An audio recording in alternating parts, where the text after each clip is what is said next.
Imagine your final moments not lasting mere hours, but stretching into 53 days of unbearable agony. Picture yourself, the most powerful monarch in the world, forced to witness your own body decay while still alive, your flesh consumed by worms as courtiers whispered desperate prayers beyond your chamber door. This horrifying ordeal is not a legend, nor a work of fiction. It is the recorded death of Philip II of Spain. Once the ruler of an empire upon which the sun never set, Philip was reduced to a rotting vessel of pain that would echo through medical history. In the summer of 1598, within the cold, solemn walls of El Escorial Palace, an unbearable stench began to fill the corridors, not the odor of neglect or decay from some forgotten place, but the living putrefaction of a king. Philip II, sovereign of Spain, Portugal, the Netherlands, vast territories across the Americas, and the Philippines that bore his name, lay dying in a manner so grotesque that even seasoned physicians recoiled in horror. His body had become a battlefield where worms devoured royal flesh, yet the king remained conscious through nearly every excruciating moment. This was how absolute power met absolute mortality, how a man who ruled continents could not command the corruption of his own body. Faith, pride, and the crude practices of medieval medicine conspired to prolong his suffering beyond human comprehension. These 53 days redefined what it meant to die. Born in 1527 into Europe's most powerful dynasty, Philip inherited from his father, Emperor Charles V, an empire so vast that daylight never left its dominions. He ruled Spain, the Spanish Netherlands, parts of Italy, the Philippines, and immense territories in the Americas, where gold and silver flowed ceaselessly into Spanish treasuries. A devout Catholic and the architect of the Spanish Armada, Philip saw himself as God's chosen instrument on earth. Yet with such vast authority came an equally immense burden. He micromanaged his empire from a desk at El Escorial, personally reading and signing thousands of documents. Distrustful and unwilling to delegate, he carried the weight of empire alone. Years of relentless labor, sleepless nights, poor diet, and endless prayer wore him down until the empire's master became its most pitiful victim.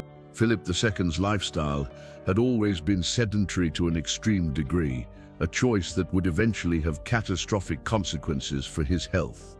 By his late 60s, his once disciplined body began to betray him. He suffered from severe gout, an excruciating condition caused by uric acid crystals accumulating in his joints, particularly tormenting his feet and hands. For a man who had ruled with absolute control, the gradual loss of physical command must have felt like a cruel betrayal. Yet gout was only the beginning of his medical nightmare.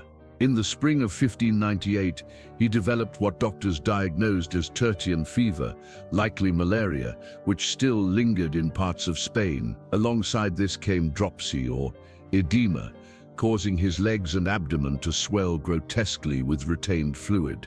But these ailments, as terrible as they were, paled beside what followed. Lesions began to appear on his body, at first resembling bed sores, an unfortunate result of long immobility. Bedridden for months, racked by gout and weighed down by swelling, Philip's wounds refused to heal. Instead, they deepened, multiplied, and festered. Physicians turned to the standard remedies of the age, poultices, herbal ointments, and prayers, but nothing halted the spread. The lesions widened until they exposed raw, decaying flesh. By late July 1598, Philip was confined to his austere chamber in El Escorial, a fortress palace of stone and faith. From his bed, he could see the chapel altar through a small window, allowing him to watch the elevation of the host during Mass. His last spiritual anchor as his body failed him. The smell came first, a sweet, putrid stench that no incense could conceal. Then came something even more horrifying. His physicians noticed movement in the wounds, not the faint stir of blood, but the writhing of larvae, maggots feeding on the living flesh of their king. Philip II of Spain, the anointed sovereign of Christendom, ruler of a global empire and defender of Catholicism, had become a host to creatures that consumed carrion. His conscious, still living body was being eaten alive. The royal medical team, led by his chief physician, was helpless before a situation beyond the understanding of their time. In an era without knowledge of bacteria or infection, they had no concept of sterilization or effective treatment. They changed dressings repeatedly, burned the larvae with caustic substances, and applied ancient herbal mixtures. But nothing stopped the infestation. For every maggot removed, more appeared. Modern medical historians have since tried to make sense of the horror. The most likely explanation points to a combination of severe diabetes, then unknown but consistent with his symptoms, immobility, and the summer heat of Madrid. Diabetes would have caused poor circulation and slow healing, while prolonged bed rest produced deep pressure sores that became infected. The decaying tissue drew flies, which laid eggs that hatched into maggots within hours. These larvae burrowed deeper, enlarging the wounds and exposing even more flesh to infection. It became a vicious, unstoppable cycle, and Philip was trapped in its center. What made his ordeal especially nightmarish was that the maggots likely fed mostly on dead tissue, meaning the physical pain came less from their feeding and more from the infections, fevers, and the slow poisoning of his own bloodstream. Every position brought agony, every movement, when possible, unleashed new waves of suffering. Yet through it all, Philip remained conscious, his mind fully aware as his body disintegrated around him. The court librarian and confidant, Fray José de Sigüenza, chronicled the ordeal in haunting detail, preserving for history the account of a king whose power could command continents, but not his own dying flesh. Fray José de Sigüenza recorded with grim precision how Philip II's entire back deteriorated into one vast oozing wound, the flesh decaying until the bones of his spine were laid bare. The stench of corruption became so unbearable that servants had to rotate shifts frequently, each unable to endure the odor for long. His legs, swollen monstrously from dropsy, stretched the skin to the point of tearing, weeping fluid incessantly and creating yet more sites of infection and infestation. The once mighty ruler could no longer sit, turn, or relieve himself without assistance. The dignity he had guarded so fiercely throughout his reign was gone, stripped away by the relentless decay of his body.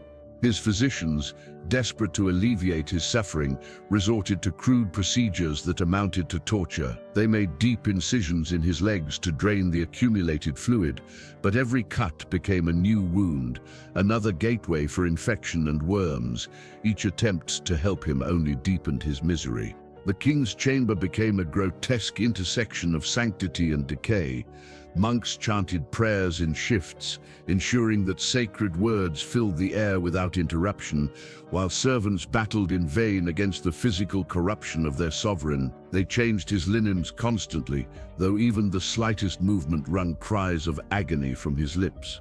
They applied poultices and herbal compresses, only for them to become soaked with pus and blood within hours. They plucked maggots from his wounds with tweezers, an act that must have tested the limits of both their faith and their humanity. Through it all, Philip clung to his devotion. A man of intense religiosity, he interpreted his torment as divine punishment or purification, a test of faith meant to atone for his sins and prepare him for heaven. He ordered monks to read to him ceaselessly from sacred texts and demanded relics to be brought to his bedside, seeking comfort or divine intervention from these holy objects. The priests around him reinforced this view, assuring him that his agony mirrored Christ's suffering on the cross, that his endurance sanctified him in the eyes of God. Whether this brought him peace or deepened his despair, no one could know. Perhaps he held on to these beliefs because the alternative, that his pain was meaningless, that his flesh was simply failing without purpose, was too unbearable to face. Beyond the walls of El Escorial, the news of the king's condition spread in hushed tones. It seeped through the palace, then into Madrid, and eventually across the vast reaches of Europe. The world waited for the death of the most powerful monarch of the age. Yet death seemed cruelly hesitant, hovering just beyond reach. Ambassadors dispatched reports to their courts. "The king is dying," The king will not survive the week. The king continues in agony. And so, day after day, week after week, Philip II lingered, alive, conscious, and consumed by suffering that defied both medicine and mercy. Week after week, reports from Ellis Coriol continued to arrive, each one describing a monarch who, by every medical standard, should have been dead. Physicians agreed that Philip II's survival defied all logic. The infection alone should have ended his life, to say nothing of the systemic poisoning from decaying tissue, the unrelenting fever, the dehydration caused by constant fluid loss, and his inability to eat. Yet the king lingered, trapped in a body that existed in the grim borderland between life and death. By the second week of August 1598, his condition had worsened beyond imagination. The wounds across his back had merged into one vast, festering ulcer, so deep that witnesses could see the bones of his spine through the decayed flesh. The stench was now intolerable, seeping far beyond his chamber into the entire wing of the palace. Servants covered their faces with cloths soaked in vinegar and herbs, desperate for some relief. But nothing could disguise the smell of a man decomposing while still alive. The psychological toll on those who attended him was immense. Physicians and servants were forced to perform duties few humans could bear, handling royal flesh that writhed with worms, changing bandages heavy with pus and blood, and enduring the anguished gaze of a man fully conscious of his own disintegration. Some servants begged to be excused from their duties, but such requests were rarely granted. To abandon the king, no matter how gruesome the task, would have been an act of betrayal. Duty demanded their presence, even as their minds recoiled from the horror. Philip himself began to waver in faith and spirit, though he tried to conceal his despair behind piety and ritual. He prayed endlessly, yet he could not help but ask why God prolonged his torment. Was he being punished for some hidden sin, or was this the divine test of a king's endurance? His confessors, ever vigilant, worked tirelessly to sustain his faith, for despair itself was considered a mortal sin. Even in his dying, Philip was expected to display unwavering devotion, to suffer as a Christian example to his court and his empire. His family visited often, though each encounter must have been a scene of profound anguish. His son and heir, the future Philip III, came to his father's bedside, only to recoil in horror at the sight of the man who had once ruled the world with unshakable authority, now reduced to a decaying, helpless husk. The experience was likely seared into the young prince's mind, a brutal lesson in the limits of power. Philip's daughters also came, their visits brief and carefully controlled, for the spectacle of their father's agony was unbearable. To the outside world, these visits demonstrated filial devotion and political continuity. To those within the chamber, they were scenes of unspeakable tragedy. The empire watched, waiting for the inevitable end, but death continued to resist its summons. Philip II, once master of half the known world, remained imprisoned in his rotting body, enduring each day as both king and corpse.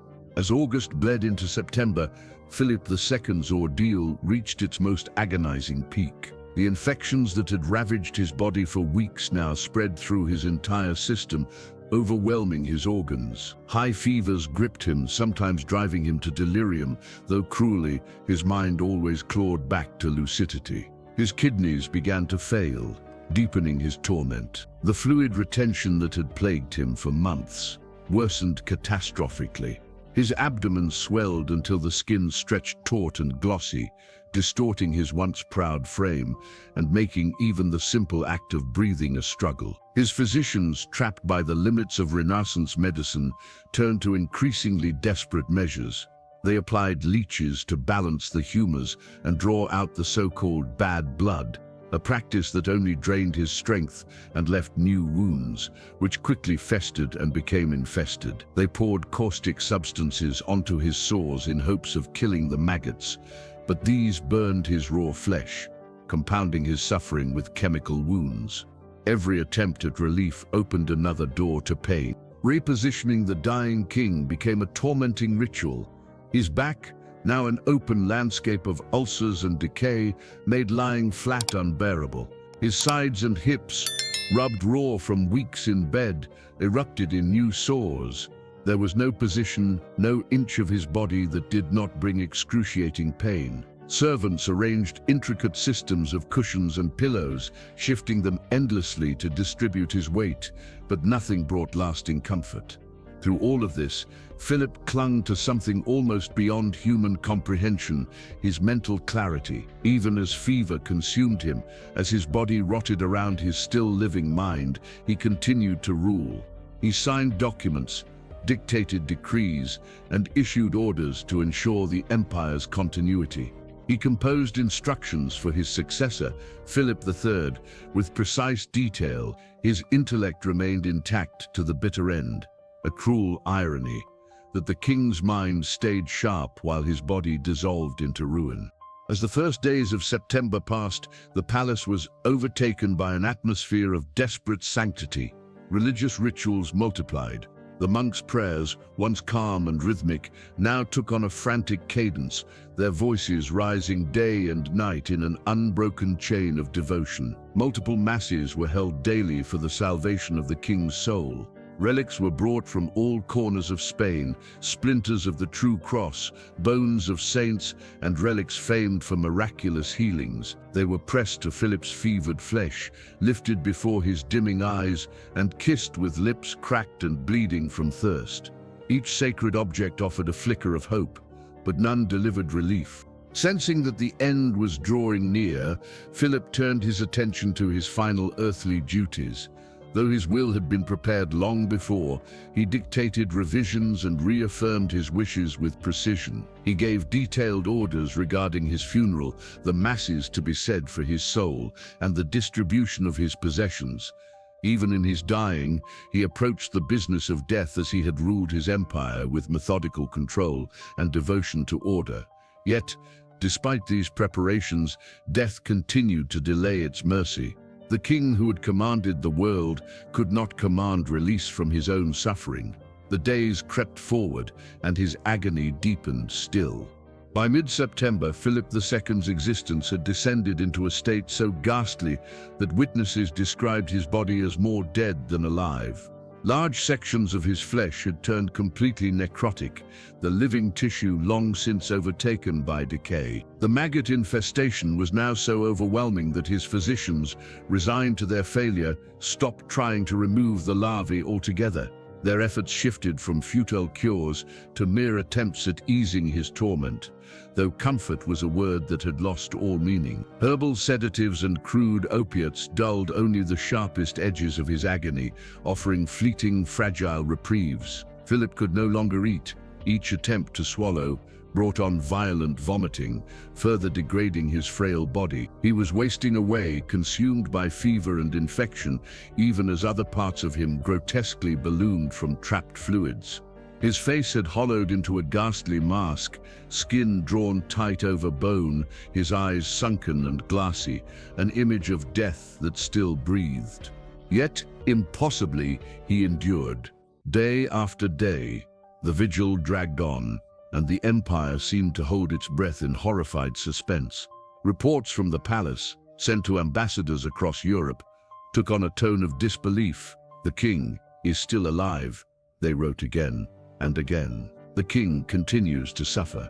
The king should have died weeks ago, yet remains conscious and aware." Modern physicians have struggled to understand how such prolonged survival was even possible. The human body possesses remarkable resilience, but Philip had surpassed every known limit. Some historians suggest he owed his unnatural endurance to a strong heart and constitution, a bitter irony for a man whose life was otherwise defined by frailty and disease.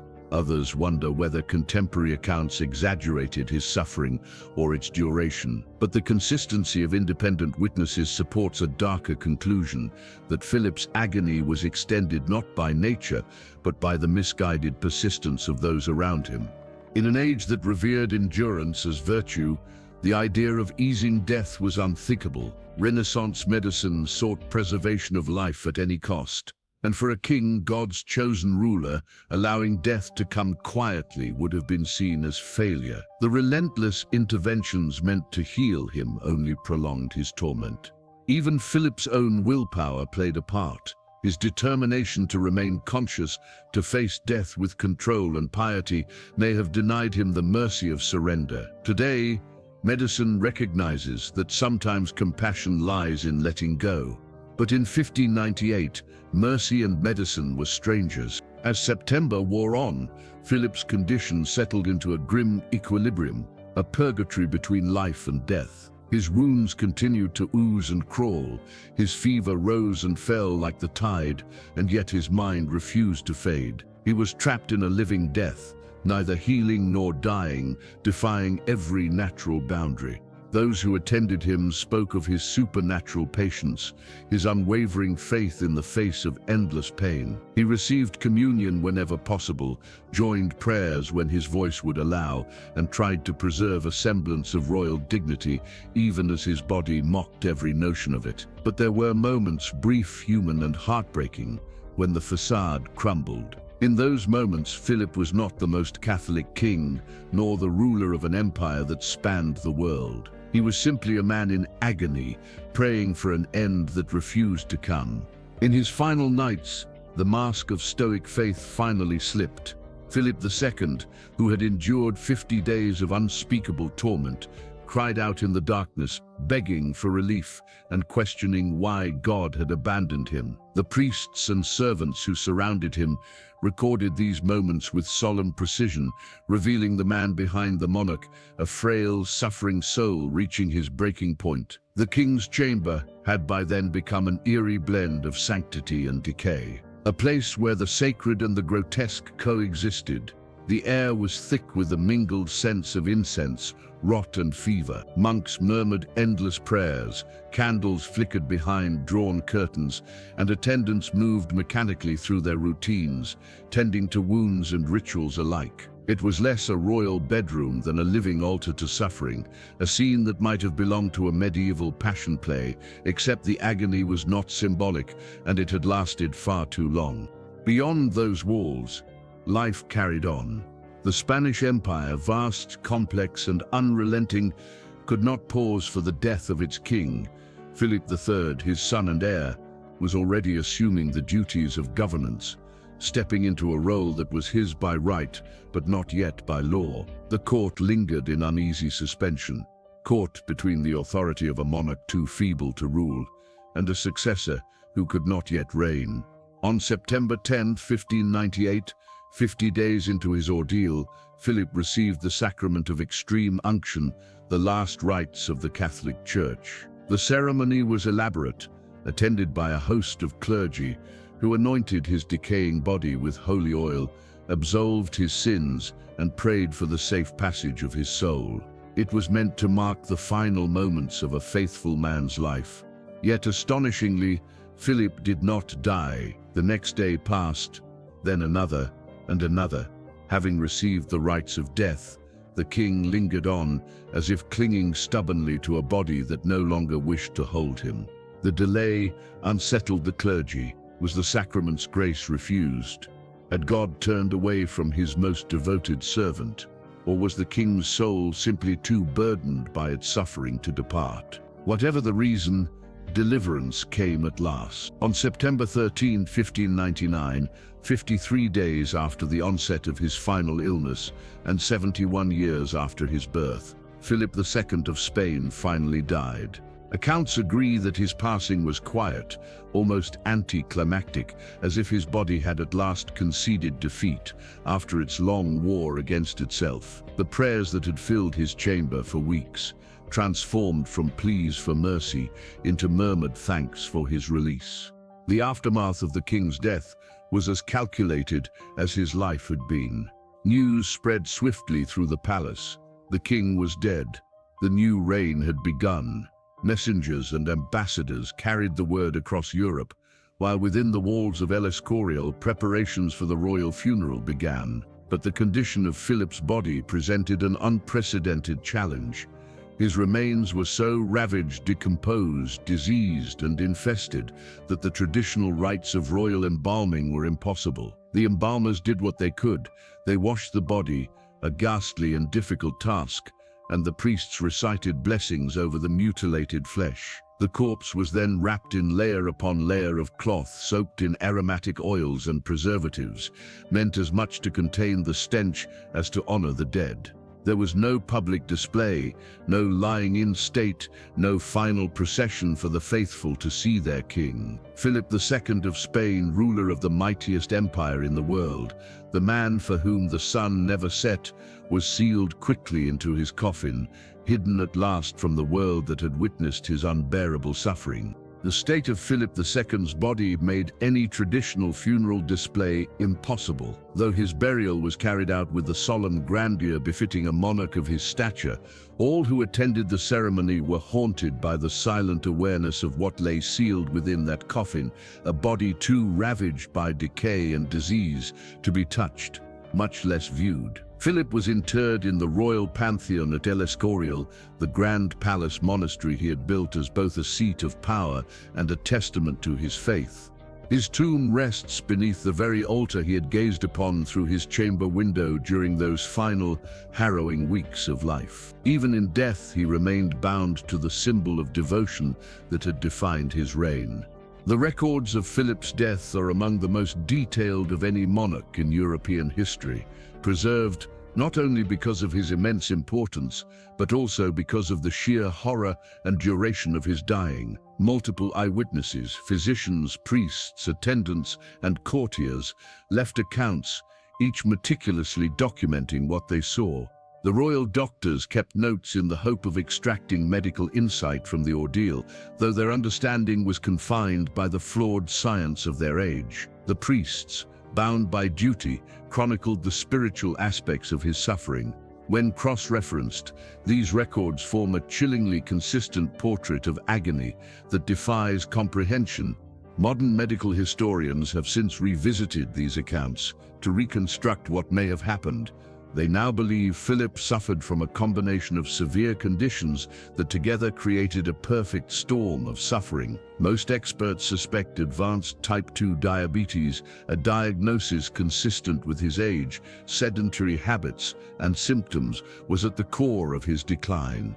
Diabetes would explain his poor wound healing, massive fluid retention, kidney failure, and extreme vulnerability to infection. Compounding this were chronic gout, cardiovascular disease, and possibly cancer, though the latter cannot be confirmed from historical evidence. The bed sores that consumed his body were pressure ulcers, known today as decubitus ulcers, which form when continuous pressure cuts off circulation to the skin and tissue beneath.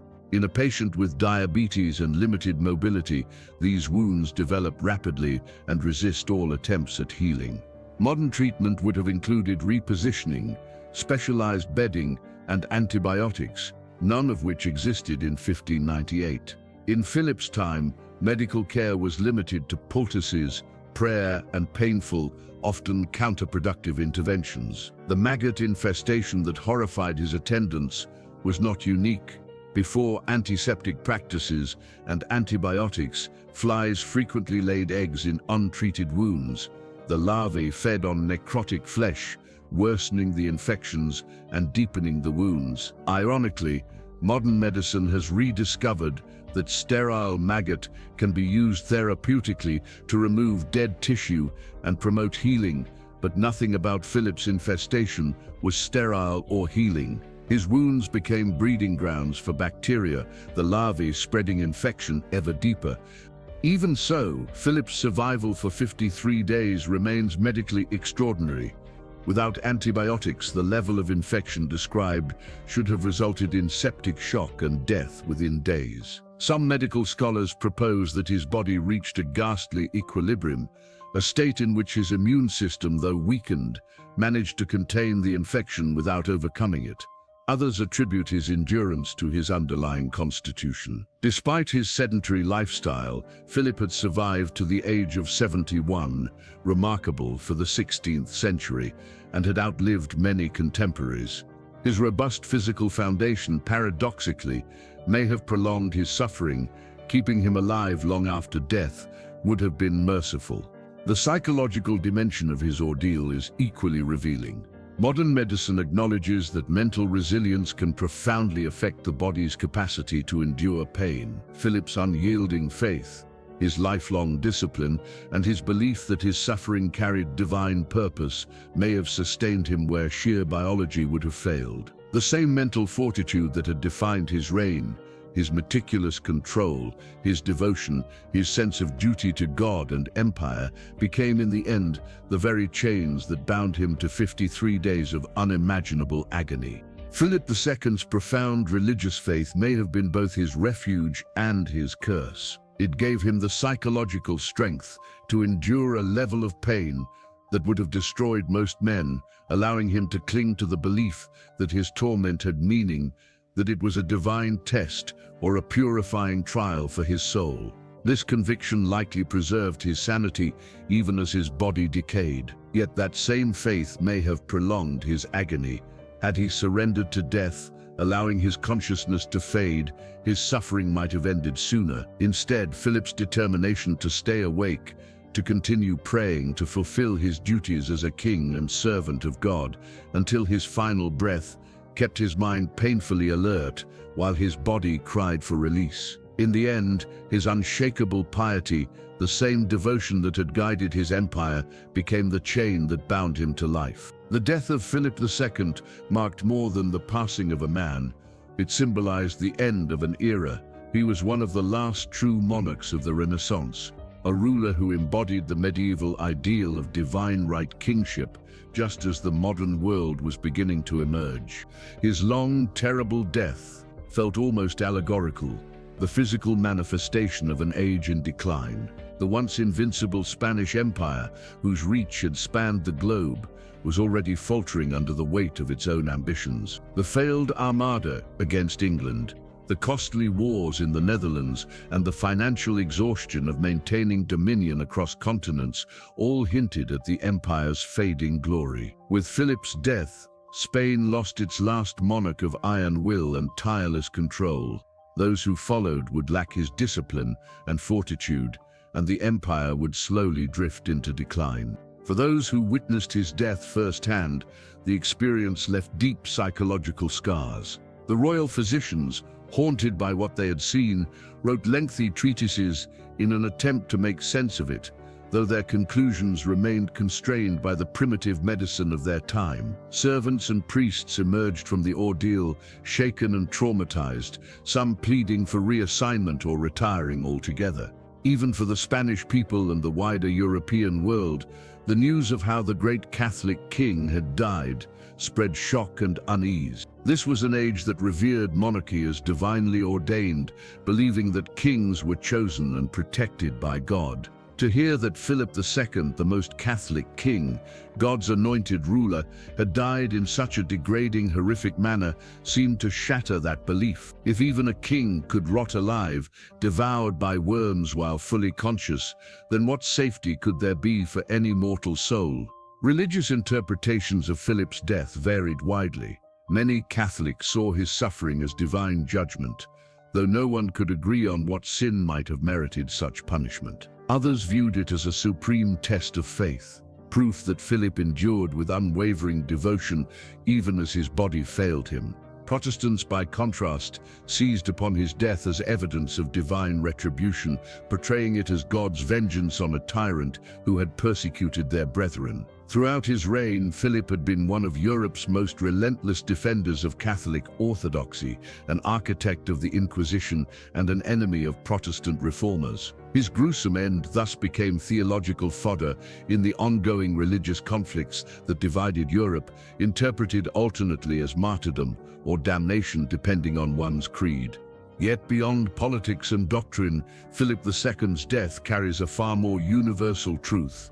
Here was a man who had commanded the greatest empire of his age, whose signature altered the fate of nations, who possessed riches, armies, and power beyond comprehension. And yet, in his final days, all of it proved meaningless.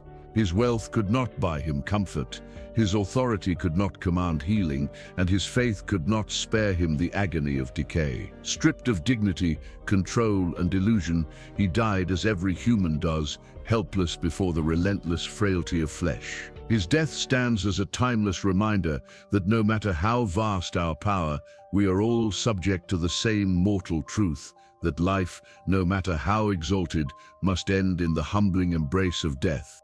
The 53 days of Philip II's dying are not only a harrowing historical account, but also a profound exploration of medical ethics, questions that remain hauntingly relevant even in the modern age.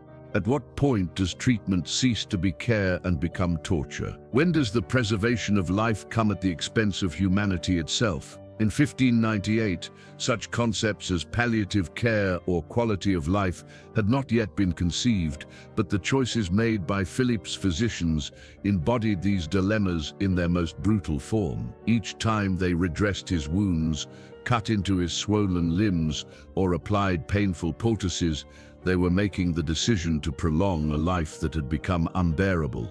By any modern standard, Philip's final weeks would not be considered living, but rather enduring. His agony, meticulously documented and sanctified by ritual, became an unintentional lesson in the limits of medicine untampered by compassion. The evolution of modern palliative and hospice care owes something, in spirit at least, to the recognition that such suffering should never be repeated. Philip's ordeal illustrates with terrible clarity why medicine must know when to fight death and when to make peace with it. Today, physicians are guided by principles of mercy, comfort, and dignity, wisdom gained through centuries of pain like his.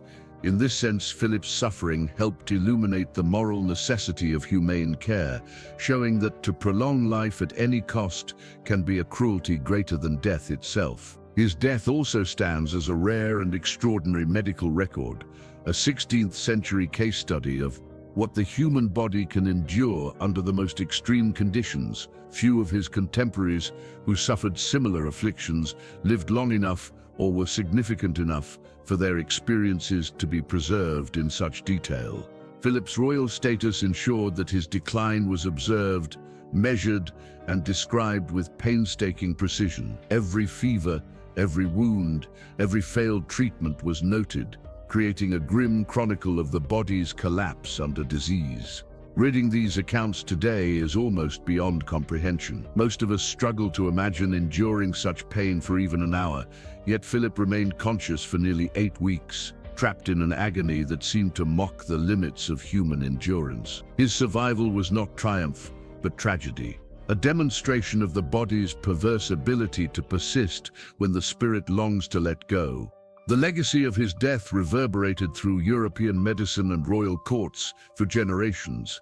Spanish physicians became more cautious, more willing to accept that not every illness could be fought to the end. But true progress, the ability to prevent or relieve such suffering, would not come until centuries later, with the advent of germ theory, antibiotics, and modern wound care. In our era, a patient with Philip's conditions, diabetes, infection, heart disease, immobility, would still face challenges, but his fate would be vastly different.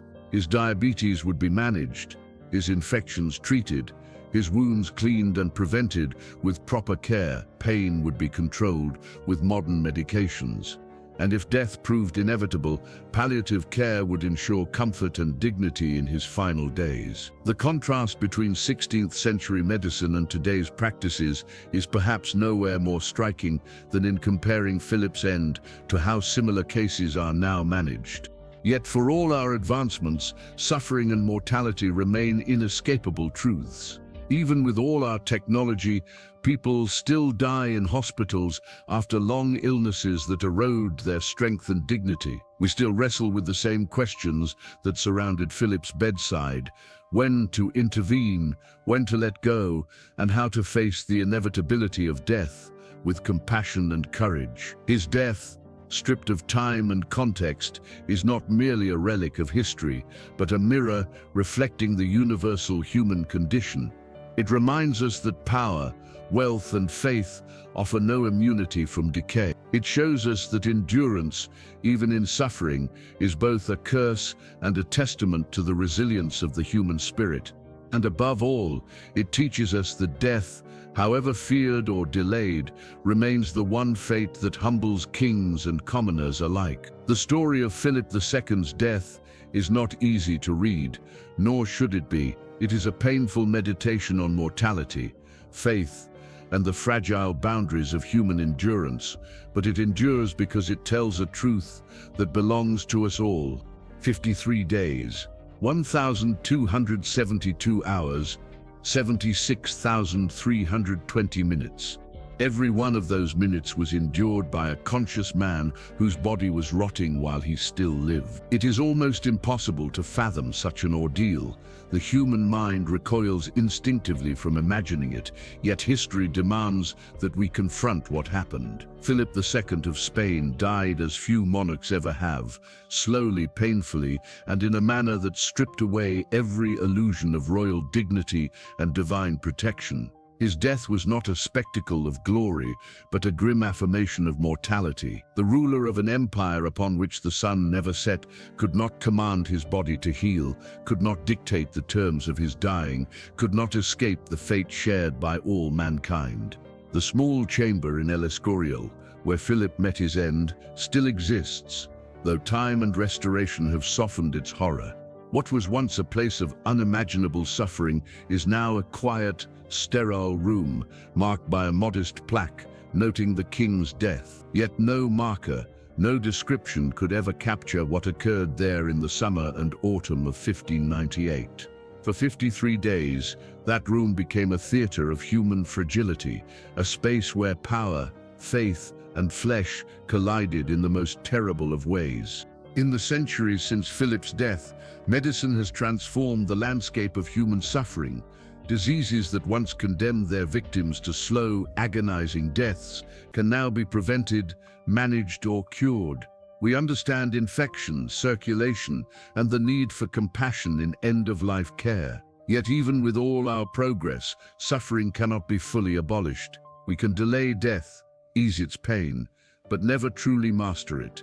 The inevitability of mortality, the slow, certain failure of the body, remains unchanged. Philip II's death, for all its historical distance, still speaks to this truth. The king who ruled continents and commanded armies, whose wealth could bend nations, could not defend himself against the corruption of his own flesh. For 53 days he rotted alive, his body feeding worms while his mind endured. His agony remains one of the most terrible on record, a spectacle of both human fragility and human endurance. He died not as a monarch, but as a man, stripped of every symbol of authority, reduced to suffering flesh and an unbroken will. There is no redemption to be found in his story, no moral that softens its cruelty. Philip suffered terribly, and he died badly. His faith may have given him meaning, but it could not save him. His power, so absolute in life, meant nothing in the face of death. His physicians, helpless and horrified, could only bear witness as their king decayed before their eyes. In the end, death did not come as mercy. It came as inevitability, the final equalizer that spares no one. And in that inevitability lies the enduring lesson of Philip II's death, that all power, all faith, all ambition fade before the simple, inescapable truth of being human. The death of Philip II was a conclusion long delayed, an ordeal that should have ended weeks earlier, but instead stretched into 53 days of unimaginable torment. This is not a story told for inspiration or moral clarity. It offers neither redemption nor comfort. We tell it because it is true, because it happened, and because to bear witness to even the darkest aspects of human experience is part of what defines our humanity. Philip's suffering stands as a monument to the limits of power, the fragility of the body, and the inexorable nature of mortality. Beneath the solemn marble vaults of El Escorial, Philip II rests in a tomb befitting a great monarch, cold, stately, and eternal. The serene silence of the royal pantheon gives no hint of the agony that preceded it. There is no trace, no inscription, no shadow to recall the king who lay in that same place, decomposing while still alive. Yet history remembers, the meticulous accounts remain, penned by witnesses who could not forget what they saw. And through them, the story of the king who rotted alive for 53 days endures. an indelible record of the extremities of human suffering. Philip II's legacy is not only the empire he built, the wars he waged, or the faith he defended, it is also the manner of his dying, a story that continues to haunt the annals of history. His death serves as a grim equalizer, a reminder that no crown, no wealth, no devotion can shield any human being from the decay of flesh or the inevitability of death. In the end, Philip was not a monarch, but a man, stripped of power, pride, and pretense, reduced to the same mortal vulnerability that binds us all. His 53 days of suffering defy comprehension, but they demand remembrance, for in that agony lies an eternal truth. Even kings are only human, and all power in time yields to the quiet certainty of death.